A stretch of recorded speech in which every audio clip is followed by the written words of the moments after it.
तो हम लोग चर्चा करेंगे नागरी लिपि। इसको नागरी लिपि या देवनागरी लिपि भी कह सकते हैं हम लोग, ठीक ना। और इसका इतिहास बहुत से पुराना है, ठीक है। चंद्रगुप्त विक्रमादित्य का व्यक्तिगत नाम देव था, ठीक ना। मतलब नॉर्मल आप लोगों को संक्षेप में बता दे रहे हैं कि चंद्रगुप्त द्वितीय और विक्रमादित्य का व्यक्तिगत नाम जो है देव था, इसलिए गुप्तों की राजधानी पटना को देवनगर भी कहा जाता, ऐसा अनुमान है। जैसे हम लोग संस्कृत में पटना का नाम कुसुमपुर, पुष्पपुर इत्यादि नाम मिलते हैं, तो उसी तरह जो हम लोग देवनागरी लिपि की जब चर्चा जो कर रहे हैं तो उसका एक अनुमान लगाया जा रहा है, ठीक है। नागरी लिपि गुणाकर मूले जी के द्वारा लिखा गया, ठीक है। और गुणाकर मूले की पुस्तक भारतीय लिपियों की कहानी से यह लिया गया है नागरी लिपि, ठीक है। कहाँ से संकलित है? तो भारतीय लिपियों की कहानी से, ठीक है। इसके लेखक गुणाकर मूले जी खुद है। इसमें हिंदी की अपनी लिपि नागरी या देवनागरी के ऐतिहासिक विकास की रूपरेखा स्पष्ट की गई है। इसमें क्या बताया गया है, ठीक ना, कि हिंदी की अपनी लिपि नागरी या देवनागरी के ऐतिहासिक विकास की रूपरेखा जो है स्पष्ट रूप से बताया गया है। और इसमें हमारी लिपि की प्राचीनता मतलब कितनी पुरानी है, व्यापकता, वैल्यूएशन क्या उसकी, और शाखा विस्तार का प्रभाव पूर्ण शैली में प्रमाणिक आख्यान प्रस्तुत किया गया है, ठीक है। गुणाकर मूले का जन्म 1935 ईस्वी में महाराष्ट्र के अमरावती जिले के एक गांव में हुआ। कब हुई? 1935 ईस्वी में। कहा? महाराष्ट्र के अमरावती जिले के एक गांव में हुआ। उनका प्रारंभिक शिक्षा यानी कि बचपन का पढ़ाई लिखाई कह लीजिए ग्रामीण परिवेश में ही हुआ। लोग कहते हैं शहर में बच्चे को पढ़ाओ, गांव में पढ़ करके लोग इतना बड़ा हो गए नहीं, इतने बड़े से बड़े एक पर एक डॉक्टर इंजीनियर बन जाए। तो गुणाकर मूले जी की पढ़ाई लिखाई जो है बचपन में ग्रामीण परिवेश में ही हुई। शिक्षा का भाषा मराठी, जो उनका क्षेत्रीय भाषा था, महाराष्ट्र का भाषा मराठी होता है। वर्धा में नौकरी, वहां से थोड़ा जब बड़े हुए तो वर्धा गए और वर्धा में नौकरी करके वे हिंदी और अंग्रेजी के अध्ययन किए और फिर वहां से इलाहाबाद गए और इलाहाबाद जाकर गणित से उन्होंने मैट्रिक किया। मतलब पुराने जमाने की बात, अभी तो मैट्रिक में सभी विषय रहती है, गणित, साइंस, हिंदी, एसएसटी सब है। उस समय की बात है कि गणित से उन्होंने मैट्रिक किया और एमए तक की पढ़ाई उन्होंने की। कहाँ? इलाहाबाद रह करके। और सन 2009 में उनका निधन हो गया, यानी स्वर्ग लोक चले गए, ठीक है। उनकी लिखी बहुत सारी किताबें हैं। उन्होंने गणित, खगोल विज्ञान, अंतरिक्ष विज्ञान, विज्ञान का इतिहास, पूरा लिपिक शास्त्र, प्राचीन भारत का इतिहास, संस्कृति जैसे विषय में खूब लिखा। पिछले 25 वर्षों में मुख्यतः इन्हीं विषय से संबंधित उनके लगभग 2500 से अधिक लेख जो है छपे। 30 पुस्तक का प्रकाशन हो चुका है और उनकी बहुत सारी कृतियां भी है। उनकी बहुत सारी कृतियां भी है जो लोग स्टडी कर रहे हैं। अब हमारी चर्चा जो है नागरी लिपि से होगी।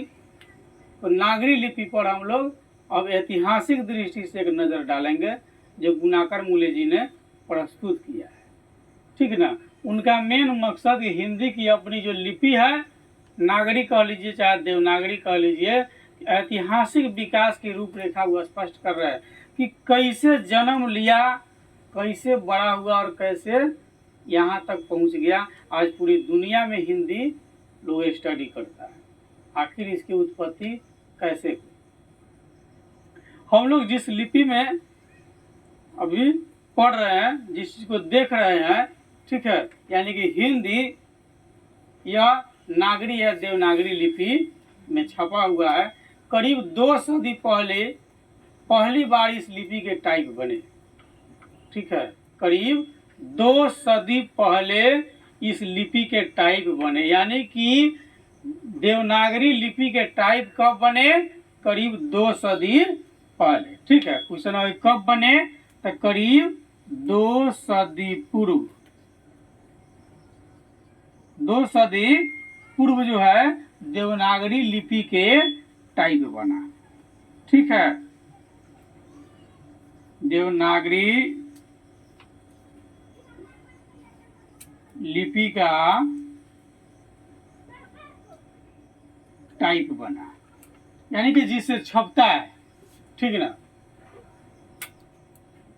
तो कब बना? तो करीब 2 सदी पूर्व, यानी लगभग 200 वर्ष पूर्व इसमें पुस्तकें छपने लगी और इसके लिए अक्षरों में स्थिरता आ गई। क्वेश्चन होगा कि अक्षरों में स्थिरता कब आई? तो जब लिपि की टाइप बन गई तब अक्षरों में स्थिरता आ गई। ठीक है, और एग्जाम्पल हम लोग चर्चा किए थे पूर्व में। ठीक है, अभी वर्तमान में जो है इस हिसाब का लिखा जाता है। ठीक है, जबकि पूर्व काल का जो है वह इस प्रकार से होता था। लेकिन जब टाइप बन गया तब हमेशा मतलब किसी भी किताब पर अगर देखते हैं तो इसी हिसाब से मिलेगा। इससे पहले कुछ और हिसाब से रहा होगा, कुछ और प्रकार के टाइप रहे होंगे। लेकिन जब टाइप बन गई तो लिपि में स्थिरता आ गई, यानी कि इसमें बदलाव अब रुक गया। अब इसका बदलाव होना संभव नहीं था। अब एक बार जो बच्चा पढ़ लेगा नहीं इस प्रकार से होता है, उसके बाद में दूसरा कुछ लिख करके उसको दिया जाता है तो सपोर्ट थोड़ी करेगा नहीं ये गलत है, ऐसा नहीं होता, ऐसा होता है। लिपि में स्थिरता तब आ गई जब उसकी टाइप बन गई। हिंदी तथा इसकी विविध बोलियां देवनागरी लिपि में लिखी जाती है। हमारे पड़ोसी देश जो है नेपाल की नेपाली व नेवारी भाषाएं भी देवनागरी लिपि में ही लिखी जाती है। मराठी भाषा की लिपि देवनागरी है। मराठी में सिर्फ एक अतिरिक्त एक अक्षर होता है। ठीक है, उसको मान लीजिए इस प्रकार से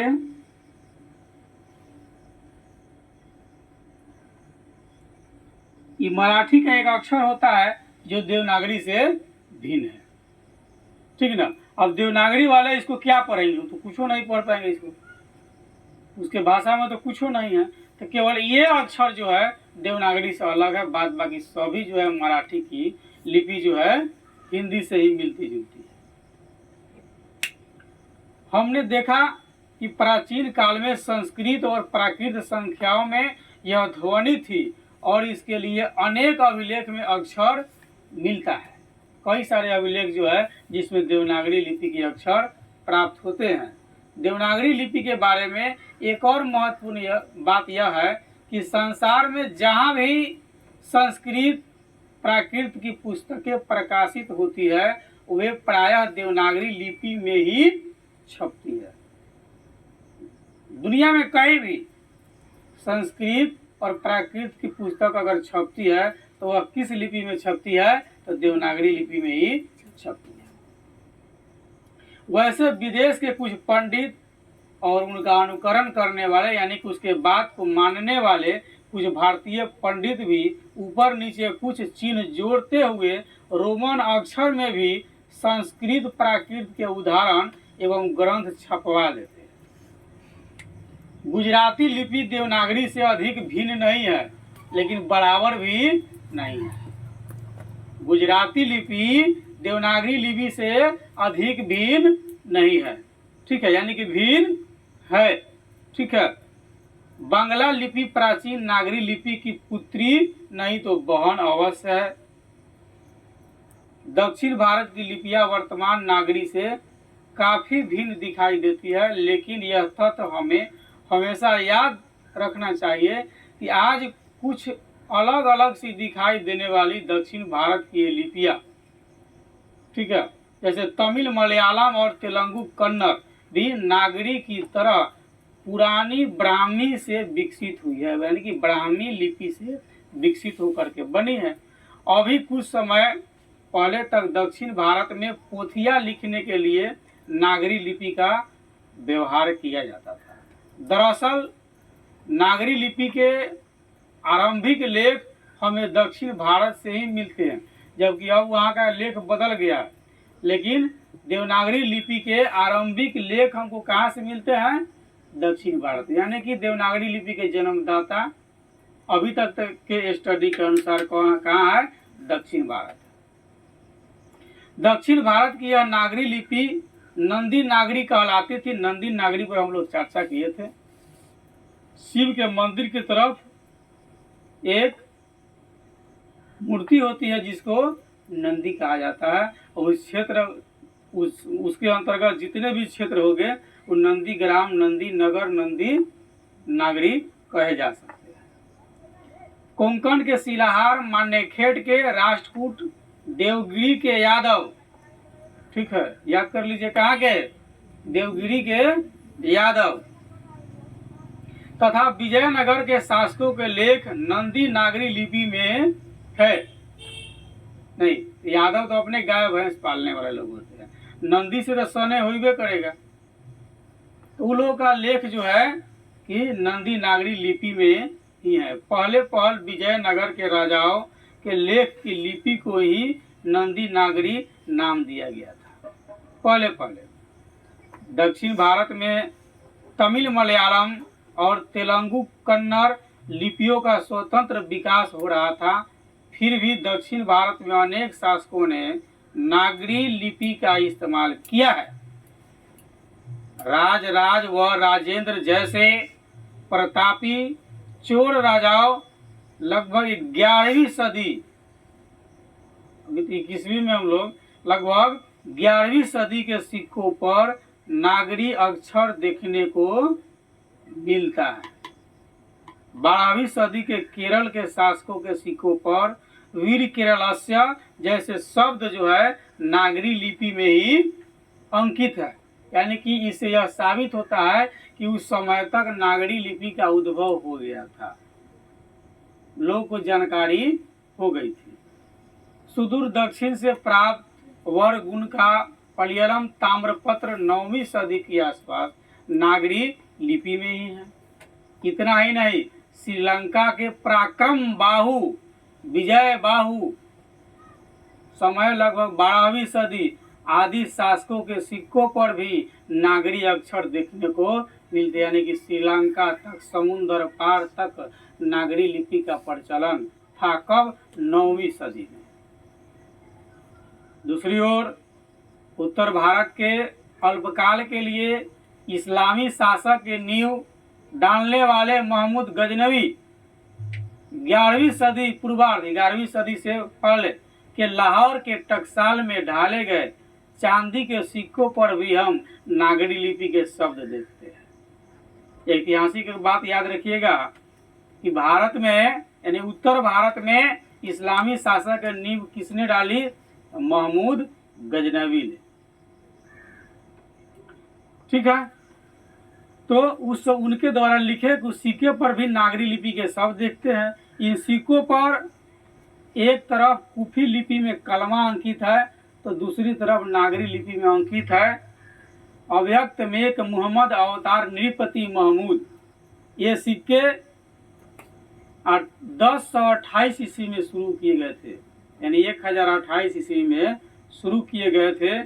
याद रहे कि लगभग इसी समय के दक्षिण के चोर राजाओं के सिक्कों पर भी नागरी लिपि में लिखे गए शब्द देखने को मिलता है। 900-1000 के ईस्वी में अभी हम लोग स्टडी कर रहे हैं, उस समय तक विभिन्न प्रकार के जो अभिलेख है उस पर नागरी लिपि ही मिलते हैं। महमूद गजनवी के बाद मोहम्मद गोरी, अलाउद्दीन खिलजी, शेर शाह आदि शासकों ने भी अपने सिक्कों पर नागरी शब्द ही खुदवाए। बादशाह अकबर ने ऐसा सिक्का चलाया था जिस पर राम सीता की आकृति और नागरी लिपि में राम सीए शब्द अंकित था। एक फर्स्ट ऐसा शासक था इतिहास के दृष्टि से जिसने राम सीता का नाम वो अपने शासन काल में चलने दिया था। बाद बाकी तो विभिन्न शासक हिंदू समुदाय के जितने भी धर्म कांड है उसके विरुद्ध में ही रहते थे, लेकिन केवल एक शासक थे जिन्होंने अपने सिक्कों पर जो है राम सीता की आकृति है उस पर लिखवाए थे राम सी। कौन? बादशाह अकबर। बादशाह अकबर ने अपने सिक्के पर जो है राम सीता की आकृति और नागरी लिपि में राम सी शब्द अंकित किया। उत्तर भारत में मेवाड़ के गुहिल, सांभर, अजमेर के चौहान, कन्नौज के गहरवाल, कठियावाड़, गुजरात के सोलंकी और आबू के परमार, जेजाक, भुक्ति, बुंदेलखंड के चंदेल तथा त्रिपुरा के चलचूड़ी शासकों के लेख नागरी लिपि में ही है। उत्तर भारत की इस नगरी यानी इस नागरी लिपि को हम देवनागरी के नाम से जानते हैं। उपर्युक्त जानकारी से स्पष्ट है कि ईसा की 8वीं-9वीं सदी से नागरी लिपि का प्रचलन सारे देश में हो गया था। 8वीं-9वीं सदी से यह स्पष्ट हो जाता है कि नागरी लिपि का विकास पूर्ण रूप से 8वीं-9वीं सदी में हो चुका था। यह एक सर्वदेशिक लिपि थी। गुप्त काल की ब्राह्मी लिपि तथा बाद की सिद्धम लिपि के अक्षरों के सिरों पर छोटी आड़ी लकीरें या छोटी ठोस तिकोन है, लेकिन नागरी लिपि की मुख्य पहचान यह है कि इसके अक्षरों के सिरों पर पूरी लकीर बन जाती है। जैसे हम कुछ लिखते हैं महाराष्ट्र, यहाँ से लेकर यहाँ तक पूरी लकीर बनाते हैं। हम अरबी लिखेंगे यहाँ से यहाँ तक लकीर नहीं बना सकते, गलती हो जाए। लेकिन देवनागरी लिपि की खूबसूरती है कि उसके ऊपर लाइन खींची जा सकती है, यानी कि रेखा खींची जा सकती है, और ये सिरो रेखाएं उतनी ही लंबी रहती है जितने के अक्षरों की चौड़ाई होती है। कुछ लेख के अक्षरों के सिरों पर अब भी कहीं कहीं तिकोन दिखाई देते हैं। तो दूसरी स्पष्ट विशेषता यह है कि इस प्राचीन नागरी के अक्षर आधुनिक नागरी से मिलते जुलते हैं और इन्हें आसानी से थोड़े अभ्यास के बाद पढ़ा जा सकता है। जो पुरानी लिपि की थी, यानी कि ब्राह्मी लिपि की जो अक्षर थी, वह थोड़ी अभ्यास अगर कर ली जाए तो नागरी लिपि से मिलती जुलती थी, उसका अध्ययन किया जा सकता है। हम लोग चर्चा कर रहे हैं दक्षिण भारत से नागरी या नंदी नागरी लिपि के लेख 8वीं सदी से मिलने लग जाते हैं और उत्तर भारत से 9वीं सदी से। लेकिन हम यह नहीं कह सकते हैं कि अमुक निश्चय समय से ही नागरी लिपि की शुरुआत होती है। हम अनुमान करके कह सकते हैं कि 8वीं और 9वीं सदी के आसपास में नागरी लिपि का विकास उत्तर भारत के क्षेत्र में हो गया था, लेकिन निश्चित समय अवधि नहीं कर सकते। नागरी जैसे अक्षर कुछ पुराने लेख में दिखाई देते हैं और पुरानी शैली के कुछ अक्षर नागरी लेख में भी दिखाई देते हैं। अब हमें यह देखना है इस नई लिपि की नागरी, देवनागरी या नंदी नागरी क्यों कहते हैं। नागरी क्यों? अगर नागरी है तो नागरी रहे, देवनागरी क्यों कहते हैं? चलो नागरी से देवनागरी हो गया तो ठीक है, तो फिर नंदी नागरी क्यों कहते हैं? और ये तीनों के पीछे का इतिहास क्या है? नागरी नाम की उत्पत्ति कैसे हुई, अब हम इस पर चर्चा करेंगे। तो नागरी नाम की उत्पत्ति, इसके अर्थ के बारे में विद्वानों ने, मतलब विद्वानों के लोग जो भी विद्वानगण थे उसमें कई सारे मतभेद थे। किसके? नागरी नाम की उत्पत्ति के लिए कई सारा मतभेद है। किसमें? नागरी के लिए। ये नागरी शब्द के लिए कई सारा विद्वान में मतभेद चल रहा है। ठीक है। एक मत के अनुसार यह है कि गुजरात के नागर ब्राह्मणों ने पहल इस लिपि का इस्तेमाल किया, इसलिए इसका नाम नागर हो गया। गुजरात में जो समुदाय रहते थे, जो ब्राह्मण समुदाय, ठीक है, तो उनके अनुसार जो है ये हो गया।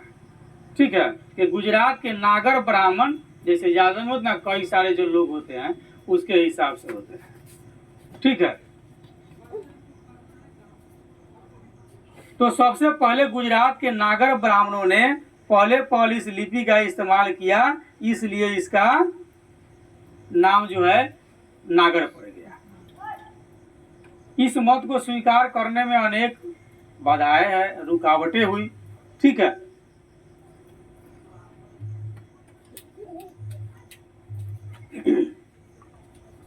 अड़चने आई। एक अन्य मत के अनुसार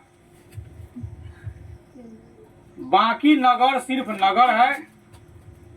एक दूसरी मत आई, एक तो ये आई ना कि नागरी शब्द की उत्पत्ति कहाँ से हुई, तो गुजरात के ब्राह्मण जो थे, ठीक ना, उन लोग एक नागरी समुदाय था। जैसे अब यादव है तो यादव में कन्नौज नहीं, किश्नौर, मझरौर ऐसे होता है।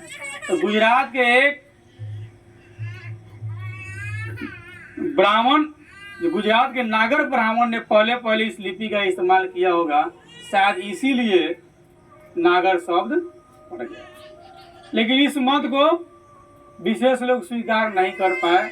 तो दूसरा मत यह है कि बाकी नगर सिर्फ नगर है, परंतु काशी देव नगरी है। देवों की नगरी कौन है? काशी। काशी विश्वनाथ, जहाँ अभी विवाद इत्यादि चल रहा है। तो देवों की नगरी कहाँ? काशी। इसलिए काशी में प्रयुक्त लिपि का नाम देवनागरी पड़ा और स्पष्टतः यह एक संकुचित मत है। वर्तमान में भी काशी देवनगरी यानी देवनगर के नाम से प्रसिद्ध है। एक ये भी हो सकता है। अल बेरूनी ने अपने ग्रंथ में लिखा लगभग 1030 ईस्वी में कि मालवा में नागर लिपि का इस्तेमाल होता है। अतः यह स्पष्ट है कि 1000 ईस्वी के आसपास नागर या नागरी नाम अस्तित्व में आ चुका था। दरअसल यह शब्द और भी कुछ पहले अस्तित्व में आ चुका था, जबकि इसका समय निश्चित नहीं किया जा रहा है। इतना तो निश्चित है कि यह नागरी शब्द किसी नगर अर्थात बड़े शहर से संबंधित है। किसी नगर या बड़े शहर से संबंधित है जो नागर शब्द।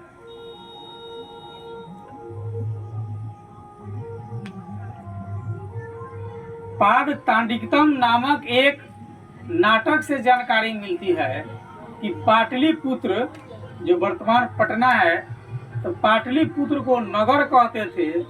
हम यह भी जानते हैं कि स्थापत्य की उत्तर भारत की एक विशेष शैली को नागर शैली कहते हैं। अतः नागर या नागरी शब्द उत्तर भारत के किसी बड़े नगर से संबंधित है, यानी नागरी की उत्पत्ति उत्तर भारत से हुई है। तो कहा कि यह असंभव नहीं है, यह बड़ा नगर प्राचीन पटना ही हो। चंद्रगुप्त द्वितीय विक्रमादित्य का व्यक्तिगत नाम देव था, इसलिए गुप्तों की राजधानी पटना को देवनगर भी कहा जाता था। पहले मतलब काशी देवों की नगरी, अब एक राजा के विशेष नाम के आधार पर भी हो सकता है पटना को देवनगर भी कहा जाता रहा होगा। देवनगर की लिपि होने से उत्तर भारत की प्रमुख लिपि को बाद में देवनागरी नाम दिया गया होगा। लेकिन यह सिर्फ एक मत है, हम सप्रमाण नहीं बता सकते कि यह देवनागरी नाम कैसे अस्तित्व में आ गया। ईसा की 14वीं 15वीं सदी के विजयनगर के शासकों ने अपने लेखों को लिपि को नंदी नागरी कहा है। विजयनगर के राजाओं के लेख कन्नड़, तेलुगु और नागरी लिपि में मिलते हैं। विजयनगर के जो राजा थे उसके लेख कन्नड़, तेलुगु और नागरी लिपि में मिलते हैं। जानकारी मिलती है कि विजयनगर के राजाओं के शासन काल में ही पहले वेदों को लिपिबद्ध किया गया था, जो भारतीय वेद है। यह एक वैदिक साहित्य निश्चय ही नागरी लिपि में लिखा गया होगा, यह भी अनुमान है, परफेक्ट नहीं है। विद्वानों का यह भी मत है कि वाकाटको और राष्ट्रकूट के समय के महाराष्ट्र के प्रसिद्ध नंदी नगर जो आधुनिक नंदेड़ की लिपि होने के कारण इसका नाम नंदी नागरी पड़ गया। लेकिन हमें नामकरण के इस झंझट में अधिक नहीं पड़ना चाहिए। यह किसी नगर विशेष की लिपि नहीं थी, किसी एक नगर की नहीं थी, ये पूरे नगर की है। क्योंकि ईसा की 8वीं से लेकर 11वीं सदी में हम नागरी लिपि को पूरे देश में व्याप्त देखते हैं। उस समय यह एक सार्वदेशिक लिपि थी। कब? 8वीं से 11वीं सदी में देवनागरी सार्वदेशिक लिपि हो गई थी। देश भर से नागरी लिपि के बहुत सारे लेख मिलते हैं पूरे देश में। विभिन्न क्षेत्र में विभिन्न प्रकार के लेख मिलते हैं जो देवनागरी लिपि में लिखे गए हैं।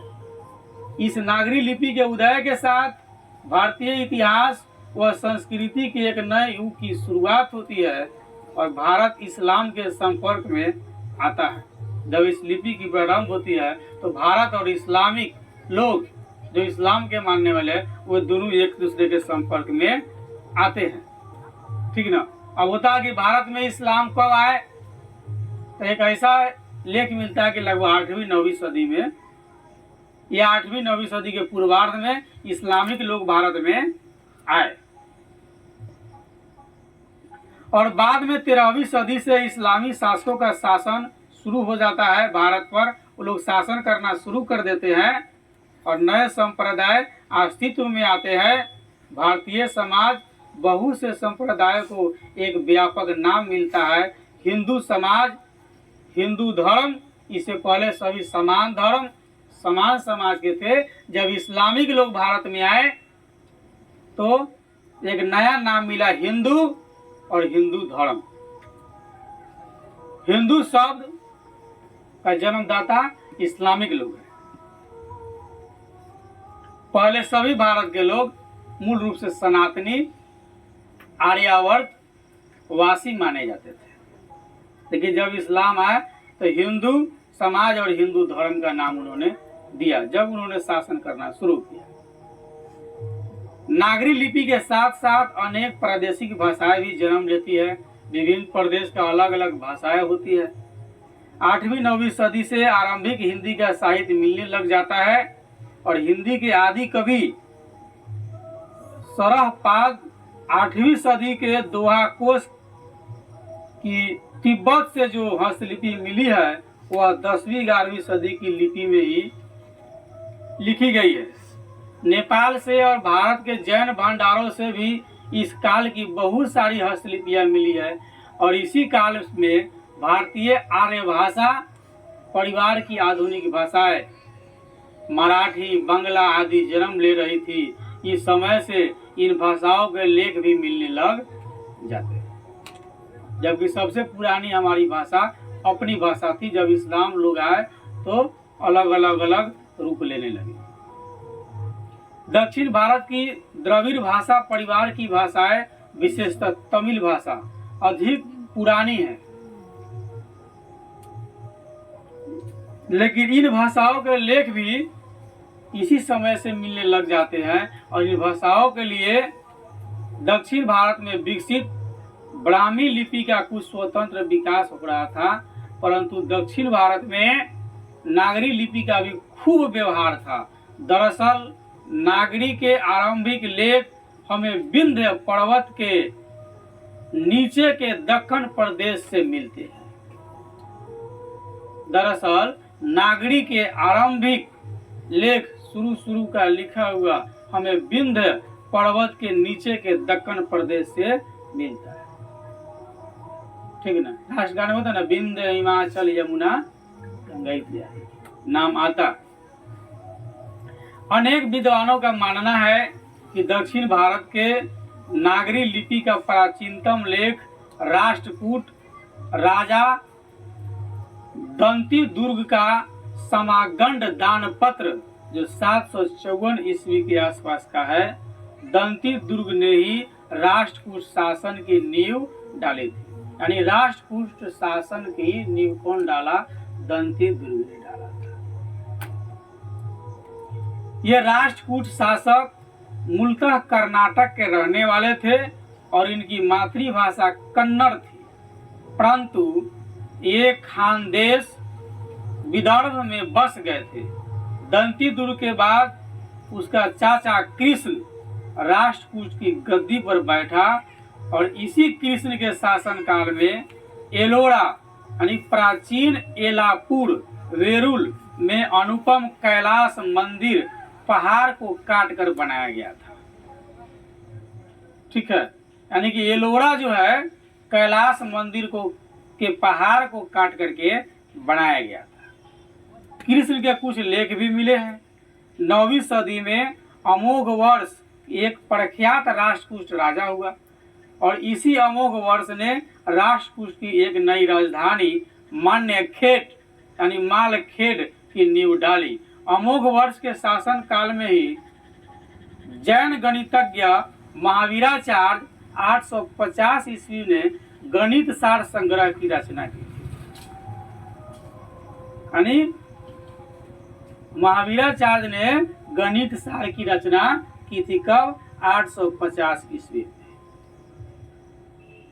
ईसा की 8वीं सदी में,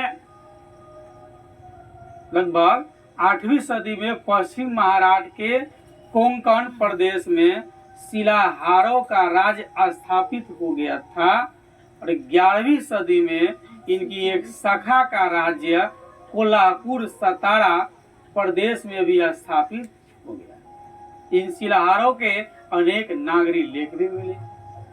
तो 11वीं सदी से नागरी लिपि में पुरानी मराठी भाषा के लेख भी मिलने लग जाते हैं। अक्षी पुलावा जिला यानी कि अक्षी जिसको पुलावा जिला भी कहा जाता था से शिलाहार शासक केसी देव का एक शिलालेख 1012 ईस्वी में मिला जो संस्कृत मराठी भाषाओं में है, संस्कृत और मराठी भाषा, और इसकी लिपि नागरी है। परंतु दिवय आगर रत्नागिरी जिला यानी ताम्रपट्ट पूर्णतः मराठी में है और इसे मराठी का अधलेख माना जाता है। नागरी लिपि में लिखा गया यह ताम्रपट्ट 1060 ईस्वी का है। कर्नाटक प्रदेश का श्रवण बेलगोल स्थान जैनों का एक प्रसिद्ध तीर्थ स्थल है। यानी जैन समुदाय का जो है प्रसिद्ध तीर्थ स्थल का कर्नाटक में, जिसका नाम है श्रवण बेलगोल। यहाँ गोमटेश्वर का भव्य पुतला खड़ा है और इस स्थान से विविध भाषाओं और लिपियों के अनेक लेख मिलते हैं।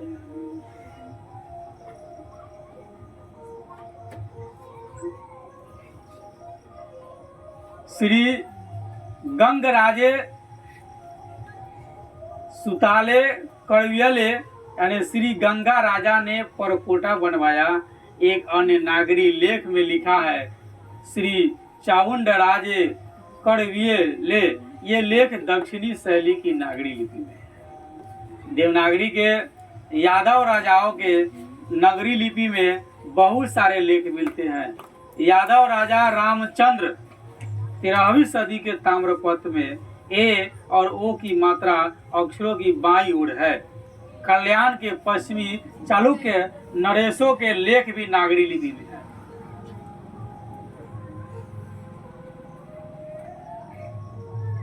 अब चलिए कलिंग। कलिंग जीतने के लिए सम्राट अशोक गए थे। तो कलिंग प्रदेश का उड़ीसा में, तो उड़ीसा में ब्राह्मी की एक विशेष शैली कलिंग लिपि का अस्तित्व था, परंतु गंग वंश के कुछ शासकों के लेख नागरी लिपि में भी मिलते हैं। हम विभिन्न क्षेत्र से यह अध्ययन कर प्राप्त कर ले रहे हैं कि नागरी लिपि के विकास सभी जगह पर है। नागरी लिपि के लेख न केवल पश्चिम पूर्व भारत से बल्कि सुदूर दक्षिण भारत से भी मिलते हैं और दक्षिण भारत के पांड्य प्रदेश से राजा वरगुण के पलियम ताम्रपत्र भी मिलता है। प्रथम ताम्रपत्र तमिल से शुरू होता है, परंतु इसकी दूसरी ओर से नागरी लिपि संस्कृत भाषा का लेख शुरू होता है। यह ईसा की 9वीं सदी की बात है। 8वीं, 9वीं और 10वीं इसी बीच में पूर्ण रूप से जो है अब नागरी लिपि का विकास हो चुका था। उत्तर भारत में पहले गुर्जर प्रतिहार, गुर्जर प्रतिहार किसे कहते हैं क्वेश्चन होगा आप लोग, ठीक ना। तो गुर्जर प्रतिहार जो है जो बाहर से आकर के यहाँ बस गए ना, उसको गुर्जर प्रतिहार कहा जाता है। उत्तर भारत में पहले गुर्जर प्रतिहार राजाओं के लेखों में नागरी लिपि देखने को मिलते हैं। अनेक विद्वानों का मानना है कि ये गुर्जर प्रतिहार बाहर से आए थे। क्वेश्चन है आप लोगों में कि गुर्जर प्रतिहार कौन थे? जो लोग बाहर से आकर बस गए थे उसे गुर्जर प्रतिहार कहते थे। ईसा की 8वीं सदी के पूर्वार्ध में अवंती प्रदेश में इन्होंने अपना शासन खड़ा किया और बाद में कन्नौज पर भी अधिकार कर लिया था। मिहिर भोज, महेंद्र पाल आदि प्रख्यात प्रतिहार शासक हुए, ठीक है। यानी कि मिहिर भोज और महेंद्र पाल ये लोग यहाँ के रहने वाले नहीं थे, बाहर से आकर यहाँ बसे हुए। मिहिर भोज 840 से 881 ईस्वी के बीच की बात है कि ग्वालियर प्रशस्त नागरी लिपि संस्कृत भाषा में ही है। धारा नगरी का परमार शासक भोज अपने विद्यानुराग के लिए इतिहास में प्रसिद्ध है, परंतु इस शासक के बहुत कम अभिलेख मिले हैं। इस राजा के बसवाड़ा और बेतमा दानपत्र क्रमशः कोंकण विजय तथा कोंकण विजय पर्व के अवसर पर दिए गए थे। बेतमा यानी इंदौर के समीप दानपत्र 1020 ईस्वी का है।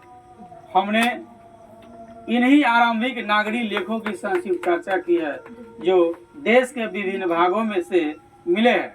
12वीं सदी के बाद हम उत्तर भारत के सभी हिंदू शासकों को देवनागरी लिपि का इस्तेमाल करते हुए देखते हैं और हमने यह भी देखा कि कुछ इस्लामी शासकों ने भी अपने सिक्कों पर नागरी लेख अंकित किए थे। तो आपसे क्वेश्चन होगा कि बताइए इस्लाम के कौन से शासक थे जिन्होंने अपने सिक्कों पर राम सीता का तस्वीर बनाया था और उस पर लिखा था राम सिंह? बादशाह अकबर, ठीक है। गणित सार का संग्रहकर्ता कौन हुए? महावीराचार्य, लगभग 850 ईस्वी में।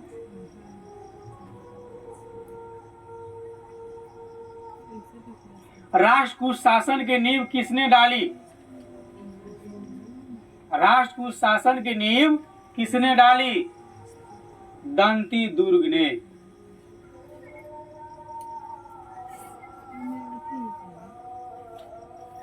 अमोघ वर्ष की राजधानी कहाँ? मान्यखेड़।